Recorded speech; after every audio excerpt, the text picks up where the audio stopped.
জোহার সবাইকে। তো আমি এখন দিল্লির পালিকা বাজারে আছি। তো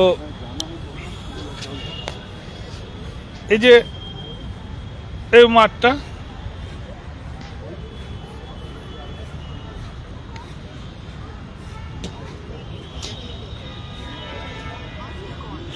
এই মাটির পুরো ভিতরটাই হচ্ছে বাজার।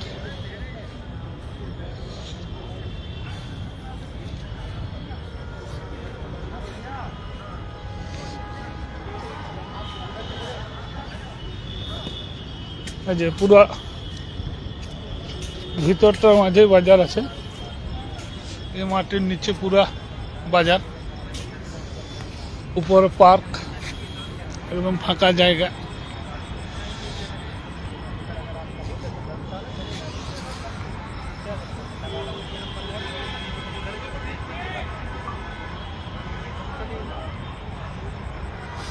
আজকে কুড়মিয়ালি বিষয়ে ভারতবর্ষের স্বরাষ্ট্রমন্ত্রী তথা গৃহমন্ত্রী সম্মানীয় অমিত শাহজির সাথে অজিত প্রসাদ মাহাতো মহাশয়ের নেতৃত্বে আদিবাসী কুর্মী সমাজের একটা প্রতিনিধি দল সৌভাগ্যক্রমে স্বাস্থ্যমন্ত্রী জেপি নাড্ডাজির সাথেও দেখা হলো সৌজন্যে পুরুলিয়ার লোকপ্রিয় সাংসদ জ্যোতির্ময় সিং মাহাতো এবং অন্য 3 সাংসদ বিদ্যুৎ বরণ মাহাতো জামশেদপুর, গিরিডির সাংসদ সিপি চৌধুরী, ক্ষীরু মাহাতো রাজ্যসভার সাংসদ, তাদের উপস্থিতিতে আমাদের এই কুড়মিয়ালি ম্যাটারটা নিয়ে যে দীর্ঘ লড়াই চলছে সেই লড়াইয়ের বিষয়ে অমিত শাহজির সাথে আমাদের সাক্ষাৎ পর্ব, আমাদের যে দাবি দেওয়া সেই সম্পর্কে আলোচনা হয়েছে। কিন্তু এর বিষয়টা আমরা লোক সমক্ষে নিয়ে আসব আগামী 20 সেপ্টেম্বর। আপনারা জানেন যে আদিবাসী কুর্মী সমাজের ডাকে করম পরব উপলক্ষে পুরুলিয়াতে মাননীয় মুখ্যমন্ত্রী শ্রী শুভেন্দু অধিকারী মহাশয় সেখানে উপস্থিত থাকবেন। তার উপস্থিতিতে আমাদের আজকের যে আলোচনার ফলাফল সেগুলো আমরা সেখানে তুলে ধরব। আজকের বিষয়টা আর আমরা ভিতরের অনেক কিছুই বলতে চাইছি না, তার কারণ হচ্ছে আমরা দীর্ঘদিন দেখেছি যে আমাদের এই দুর্বলতা যে প্রকাশ করে দিয়া, এইটাকে অনেক লোক দুর্বল মনে করে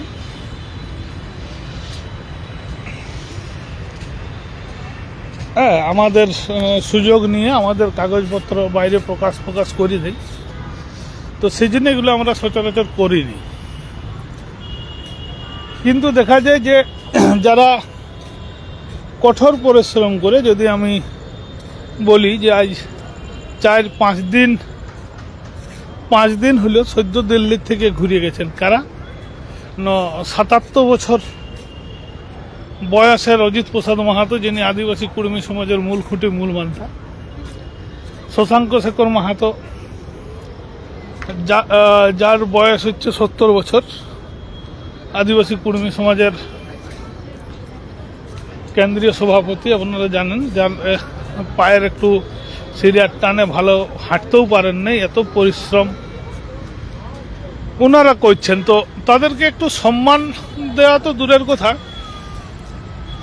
যেভাবে কদর্য কুৎসিত ভাষায় আক্রমণ করে, গালিগালাজ করে, এটা ভাবনা চিন্তার বাইরে যে এই যে মানুষগুলো সমাজের জন্য অক্লান্ত পরিশ্রম করছে, এই পরিশ্রমের কোনো তুলনা হয় না। এখানে যে গরম, তুলনা হয় না। রাত দিন পরিশ্রম করে জাগিয়ে আমি আমার কথাই যদি বলি, বলার দরকার আছে, কারণ নিন্দুকরা সমালোচকরা ওটা তো করবে কি, ওদের ধর্ম ওরা পালন করবে কি। কাল আমরা আমাদের ট্রাইবেল মন্ত্রী পশ্চিমবঙ্গ সরকারের ক্ষুদিরাম টুডু মহাশয় বলিদান দিবস, ক্ষুদিরাম বোসের বলিদান দিবস উপলক্ষে আমাদেরকে ছেঁদা পাথরে ডেকেছিলেন। সেখানে আমরা 3টার পরে খবর পাই যে শাহ দরবারে, অর্থাৎ আমাদের অমিত শাহজি আদিবাসী কুর্মী সমাজের প্রতিনিধি দলের সাথে সাক্ষাৎ করবেন। আমরা 3টার সময় খবর পাই। পেশাগত কারণে আমি একটু যেহেতু কিছু বাড়তি দায়িত্ব থাকে, সেই হিসাবেই আমার সেখান থেকে আসার পর গ্রামে দেখছি প্রচণ্ড বৃষ্টি, 1 ঘন্টার উপরে বৃষ্টির পরে 5টার পরে আমার যেহেতু মানে কতগুলো কাজ, সেই কাজগুলো আমি করেছি রাতে মোটর সাইকেলের লাইট জ্বালিয়ে। জিও ট্যাগ বলে, আপনারা জিও ফেন্সিং বর্তমানে এরকম ব্যাপার আছে। 5টা স্কুল, অর্থাৎ প্রায় 15-30 কিলোমিটার ঘুরে সেগুলা জিও ট্যাগ করার পর 8টার সময় গ্রাম থেকে বেরিয়েছি। 8টার থেকে গ্রাম থেকে বেরিয়ে 9:20 পৌঁছেছি রায়পুর। তো 6:30 থেকে আমাদের বিধায়কজি, যিনি অধিবেশন উদ্দেশ্যে উনি বাঁকুড়া যাচ্ছিলেন, এই কলকাতা যাচ্ছিলেন, ওনাকে বললাম ভাই তুমি দাঁড়াও। বিশ্বজিৎ মাহাতো আপনারা জানেন বিধায়ক সাহেব, জয়পুর বিধানসভা পুরুলিয়া, উনি 10:30 পর্যন্ত অপেক্ষা করলেন। কোথায়? বাঁকুড়ায়। কটার সময়? 6:30, 7টার থেকে 10:30 পর্যন্ত অপেক্ষা করলেন বাঁকুড়া। সেই বাঁকুড়ায় গিয়ে ওনার গাড়িয়ে চাপে কলকাতায় পৌঁছাইলাম মোটামুটি 3টার সময়। 3টার সময় নিজেরা মুখ টুক ব্রাশ ধুয়ে 5:20 ফ্লাইট। সেই হিসেবে ফ্লাইট ধরার উদ্দেশ্যে আমরা দমদম এয়ারপোর্ট, নেতাজি সুভাষ ইন্টারন্যাশনাল যে এয়ারপোর্ট, সেখানে গেলাম। দুর্ভাগ্যের বিষয়, আমরা 5:20 টিকিট কাটার পরেও সেখানে আমরা সঠিক সময় ঢুকতে না পারার জন্য টিকিট ক্যান্সেল, এবং আমরা 7টার টিকিট পাই। 7টা, সেটি আবার 12,000 টাকা ফাইন নিয়ে আমরা কোনো রকমে, আমি পরিমল মাহাতো এবং বিশ্বজিৎ মাহাতো জয়পুর বিধায়ক, 3 জন আমরা দিল্লি পৌঁছাই।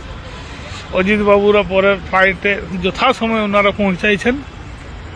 কেউ খাওয়া, মুখ ধোয়া, ব্রাশ করা বা জামা কাপড় রাখার মতো পজিশন ওনারা আগের রাত্রে 9টার সময় হাওড়া চক্রধরপুর এক্সপ্রেসে ট্রেনে চাপিয়েছেন। ট্রেনে চাপে হাওড়ায় নেমেছেন, কারণ রাঁচির থেকে কোনো প্লেন ছিল নাই যে 12টার মধ্যে আমরা দিল্লি পৌঁছাবো, এরকম কোনো ট্রেন ছিল নাই। তাই ওনারা, এই প্লেন ছিল নাই, তাই ওনারা ট্রেনে চাপে গেছেন দমদম থেকে প্লেনে চাপে আসিছেন দিল্লি থেকে একদম 12টার মুহূর্তে। তাই ওনারা আবাসন বা হোটেলে না গিয়ে সরাসরি সংসদ ভবনে ঢুকেছেন। তো আমাদের লোকপ্রিয় সাংসদ, আপনারা জানেন জ্যোতির্ময় সিং মাহাতো, তার যে লোকসভা কেন্দ্রিক পিএ, তিনি বিরাট সহযোগিতা করে সবাইকে প্রথমে ঢুকানো, তারপর আই কার্ড করানো, এইসব পর্বগুলা উনি করেছেন। ভাবুন পরিশ্রমটা, ভাবুন। অজিত প্রসাদ মাহাতো 78 বছর, 78 ইয়ার্স ওল্ড, একজন তরতাজা যুবক। জল খাওয়া পর্যন্ত বন্ধ, জল পর্যন্ত খাইতে পায় নাই, সময় পায় নাই, তিনি ঢুকেছেন। এই পরিশ্রমের পর আমরা ঘরে বসে ভুল ধরতে সবাই জানি, এই ভুল করেছে, ওই ভুল করেছে, কিন্তু এই মুহূর্তে যদি কিছু করতে হতো, এক সেকেন্ডটাও যেমন আমাদের মাথায় একটা একটা চাপ, কারণ সংসদ ভবনে কার সাথে দেখা করছি? স্বরাষ্ট্রমন্ত্রীর সাথে। স্বরাষ্ট্রমন্ত্রীর সাথে ভারতবর্ষের লোকাল যে এমএলএ এমপিরা থাকে তাদের সাথে দেখা করা যে জটিলতা থাকে, তাহলে সব ভারতবর্ষের স্বরাষ্ট্রমন্ত্রীর সাথে দেখা করা কত জটিলতা থাকার কথা। কিন্তু যাই হোক, এমপি সাহেবদের সৌজন্যে আমরা সেটা পারিছি। ভিতরে প্রবেশ করে আমরা দেখিলাম যে আমাদের এমপি সাহেব জ্যোতির্ময় সিং মাহাতো, বিদ্যুৎ বরণ মাহাতো, সিপি চৌধুরী, ক্ষীরু মাহাতো, ওনারা আমাদের অপেক্ষা করছিলেন। ভিতরে ঢুকি, সেখানে আমাদের আলাপ আলোচনা হয়েছে। হয়তো পজিটিভ বললেও আমাদের নিন্দুকরা রেই করবে, তো সেটা আমি বলতেই চাইছি না কি হয়েছে। আমি এরপর আউটকাম রেজাল্ট চাই। আমরা রেজাল্টও দেব এবং সেটা ঘোষণাও করা হবে, সঠিক সময়ে ঘোষণা করা হবে 20 সেপ্টেম্বর মাননীয় মুখ্যমন্ত্রীর উপস্থিতি। তো বিষয়টা হচ্ছে এই যে একটা ব্যয়বহুল জার্নি প্রত্যেক দিন কর্মীর জন্য করে চলেছি। আজ আমি তো 2004 সাল থেকে করে চলেছি, একদম সব কিছু ধ্বংস করে, পরিবার, ক্যারিয়ার, নিজের রুজি রোজগারের যতটুকু মানে কি বলবো হয়েছিল সমস্ত কিছু বিসর্জন। কালকারা দেয় কর্মীরা, গায়ে লাগার কথা কি কথা না। ভুল মানুষ মাত্রই ভুল করতে পারে। রক্ত মাংসের বর্তমান এআই যুগ, সেখান থেকে লেখাঝোঁকারও ভুল থাকতে পারে, পদক্ষেপে ভুল থাকতে পারে, ডিসিশনে ভুল থাকতে পারে, সব কিছুতে ভুল থাকতেই পারে। সেটা সবার ফোন নাম্বার জানে। সেই ফোন নাম্বার জানিয়ে ফোনে না বলে তারা সোশ্যাল সাইটে কি করছে না, নিজেকে বড় করার জন্য এমন কুৎসিত কদর্য ভাষায় আক্রমণ করছে যে আমরা মনে হয় নিজেদের জমিদারিত্ব টিকায় রাখার জন্য এই লড়াইটা করছি। যে সমাজের জন্য করছি, যার জন্য করছি, তারা এই ভাষায় আক্রমণ করছে। এটাই গায়ে লাগে, অন্য কোনো নাই। তো কিছু নিন্দুকের নিন্দার জন্য তো আমরা সমাজ আন্দোলন ছাড়ি দেবো না। কেউ আবার বলে বেড়াচ্ছে, বলছে কি করছে দেখছি। কারা বলছে? যারা বিভিন্ন সময় বিভিন্ন সংগঠনের নাম নিয়ে লড়াই করে, নেতৃত্ব দিয়ে, কেউ নিজেকে সিংহ বলে প্রতিষ্ঠা দিয়ে আজ তারা অপেক্ষা করে আছে আদিবাসী কর্মী সমাজ কি করছে, অজিত মাহাতো কি করছে, সঞ্জয় মাহাতো কি বলছে। এই জন্য তো আমি কৃতজ্ঞ আমার সমাজের কাছে, আমি কোনো নেতার কাছে কৃতজ্ঞ নই যে একটা সিদ্ধান্তকে প্রতিষ্ঠা দেওয়ার জন্য 2 বছর পরিশ্রম করেছি। No vote to Trinamool, no vote to Mamata, এইটাকে প্রতিষ্ঠা দেওয়ার জন্য 2 বছর পরিশ্রম করেছি। মানে জঙ্গলমহলের প্রত্যেকটা জেলায়, প্রত্যেকটা পাড়ায়, প্রত্যেকটা সভায় আস্তে আস্তে আস্তে আস্তে আস্তে আস্তে বলে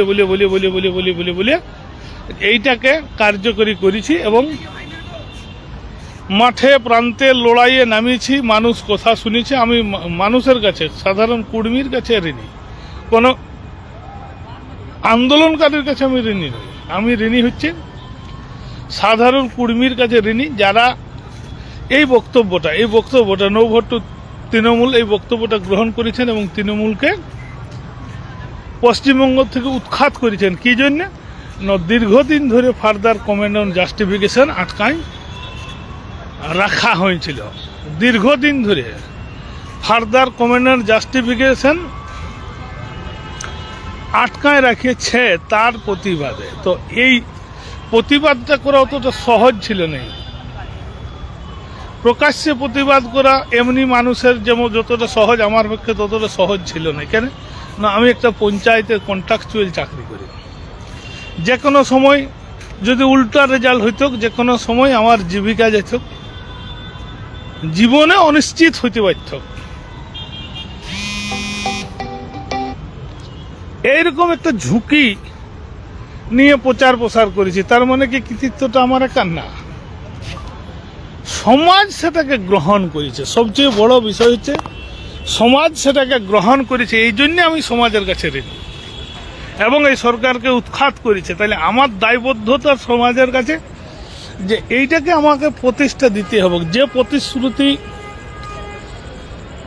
দিয়েছে বিজেপি, সেই প্রতিশ্রুতি বিজেপি রক্ষা করছে কিনা তার তদারকের জন্য প্রতিদিন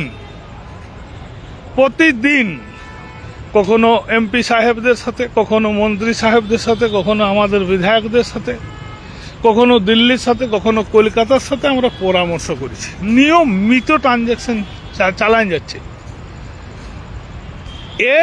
এইরকম একটা পরিশ্রমকে মানুষের সম্মান দেওয়া উচিত ছিল। যারা নেতৃত্ব, যাদের অকর্মণ্যতা, তাদের দুর্বলতা ঢাকতে অন্য নেতৃত্বকে আক্রমণ করে, কিসের তারা সংগঠন করেছিল, কিসের এতদিন আন্দোলন করেছিল? জবাব চাইবই। তারা নিজেদের সাংগঠনিকভাবে এই সিদ্ধান্তটা না কিভাবে আগুয়াই যাবে সেটাকে ঠিক না দেখে দোষ চাপাই দিচ্ছে অজিত মাহাতো, আদিবাসী কুড়েমের প্রতি। এইটার থেকে অন্তত বিরত থাকুন। আমরা তো অগাধ ধরেছি। হয়তো তখন কেউ প্রাইমারি স্কুলে পড়ে 2004, তখন থেকে এই লড়াই আছে। আমি কিন্তু ছাড়ি পালাইনি। বিশ্বজিৎ মাহাতো আদিবাসী কুর্মী সমাজ থেকে রিজাইন দিয়ে এমএলএ হয়েছে। ওর দায়বদ্ধতা বিজেপির প্রতি আছে, কারণ বিজেপি থেকেও এমএলএ হয়েছে। অথচ সেই দায়বদ্ধতা থেকে বাদ দিয়ে ও কিন্তু সমাজের প্রতি দায়বদ্ধতার কারণে খাটি চলেছে। কি দরকার ছিল বিলাসবহুল গাড়ি নিয়ে, বাড়ি নিয়ে? এই এমএলএ সাহেব থাকতেই পারত, কিন্তু দেখুন এই ঘাস গাদায় বসিয়ে জুনার খাইছে। এই যে কৃষ্ণবাবু বসে আছেন, এই যে সুভাষ দা, এই দাদা, মানে কলকাতা, আমি এই দিল্লি নিয়মিত যাতায়াত করছি, নিয়মিত আমি যোগাযোগ করছি। এই দাদা কিন্তু দেখেছি 19 সাল থেকে, যেদিন দিল্লি পদার্পণ করেছি সেদিন থেকেই তিনি কিন্তু আমাদেরকে সঙ্গ নিয়ে আসছেন, আজও সঙ্গ দিচ্ছেন। আর কিছু বাধ্যবাধকতার কারণে কিছু দেখাইতে অনুচিত, সেগুলো আমি কাকেও দেখাবো না, কাকেও বলবও না। তো এইরকম কঠোর পরিশ্রম করা কিছু মানুষ, এখানে আমাদের এই যে রাজ্য, দেখুন এইরকম রাস্তায় আহার করছে। কৃতজ্ঞতা প্রকাশ করা উচিত কি উচিত নয়? প্রশ্ন করুন, তাদেরকে প্রশ্ন করুন যারা আমাদেরকে প্রশ্ন করছে। তো এই পরিশ্রম, তারপর যদি আমাদের আন্দোলনের পরিশ্রমের কথা বলি, 5 দিন করে রেল টেকায় থাকতাম। স্নো পাউডার মাখানে তো আমরা সেই আগে দিয়ে রাত বাইরে যাওয়া এবং আন্দোলন যেদিন প্রত্যাহার করে সেদিন ঘর ঢুকো আমরা লড়াই সংগ্রামের লোক বটে। তাইলে আমরাকে তাচ্ছিল্য করে কিছু হবে নাই। আমরা আমাদের সমাজের দায়বদ্ধতার কথা মাথায় রেখে লড়াই সংগ্রাম যেমন করিয়াই যাব, আর সমাজকে প্রতিষ্ঠা দেব। এবং কেউ ভাবছে যে আমাদের হাতেই যেমন হাত, আমরাই যেমন করছি না, এইরকম মানসিকতাটা কিছু লোকের ত্যাগ করার দরকার আছে। সবাই জানে সংসদীয় রাজনীতিতে কাদের ক্ষমতা, কে করতে পারে, কিভাবে করে, তাদেরকে অনুপ্রাণিত করা, তাদেরকে চাপ সৃষ্টি করা। যে সমস্ত বিভিন্ন খাইতে থাকো যে সমস্ত কৌশল পদ্ধতিগুলা একজন বর্ষিয়ান নেতৃত্ব অজিত প্রসাদ মাহাতো তিনি জানেন যে কিভাবে চাপ সৃষ্টি করতে পারেন। এইভাবে সবাই সবার দায়িত্ব কিন্তু পালন করে চলেছে। কোনো নেতৃত্ব ছোট নয়, কোনো নেতৃত্ব বড় লই, শুধু সম্মানটুকু যাদের যা প্রাপ্য সেইটা দেই নেই বলে আক্ষেপ। আমি সমাজের যারা কুৎসা করছে তাদের প্রতি, এবার আমাদের সমাজের যারা বিরোধী তারা তো করবে কি, তাদের ওটাকে আমি আশীর্বাদ মনে করি, কারণ তারা যত বিরোধিতা করে তত আমার কাজ করার মানসিকতা বৃদ্ধি পায়। এই যে এত ঝুঁকি নিয়ে আজ দিল্লি আসিছি, আর আজকেই ব্যাক করব, ব্যাক করে সমস্ত কাজ কারবারগুলো আরও সেখানে যাই করব। এত ব্যাকের পরেও সে কাজ কারবারগুলো যাই করে করব। হ্যাঁ, এইরকম পরিশ্রম করা লোকদেরকে অসম্মান করে, যাই হোক তাদের দীর্ঘায়ু কামনা করি। তারা যত অসম্মান করিবে আমাদের কাজের তত উৎসাহ বৃদ্ধি পাবে। সবাইকে দিল্লির পালিকা বাজার থেকে আন্তরিক অভিনন্দন, শুভেচ্ছা জানাবো। এই যে পালিকা বাজার, এর বাজারের ভিতরে যে মাটির নিচে ঢুকলে বাজারটা পাওয়া যাচ্ছে, সেখান থেকে সবাইকে জোহার জানাবো। আর কিছু লোকের কাছে কিছু প্রত্যাশা থাকে, আমরা এতদিন পর্যন্ত সে দেখিয়েছি, গাইল দিয়েছি অনেক লোককে, কিন্তু যে ব্যস্ততা কিছু কিছু দপ্তর আছে যে ব্যস্ততা থাকে, সেই ব্যস্ততাগুলোও আমরা দেখছি। শয়ে শয়ে মানুষ অপেক্ষা করছে দেখা করার জন্য, কারো সমাজের কথা, নিজের কথা, রাজনীতির কথা তুলে ধরার জন্য। তো যাই হোক, আমি আর খাবার আছে কিছু খাইতে হবে। সবাইকে গড় নমস্কার, জোহার জানাচ্ছি। দিল্লি থেকে আপাতত এই লাইভটা শেষ করছি। ধন্যবাদ।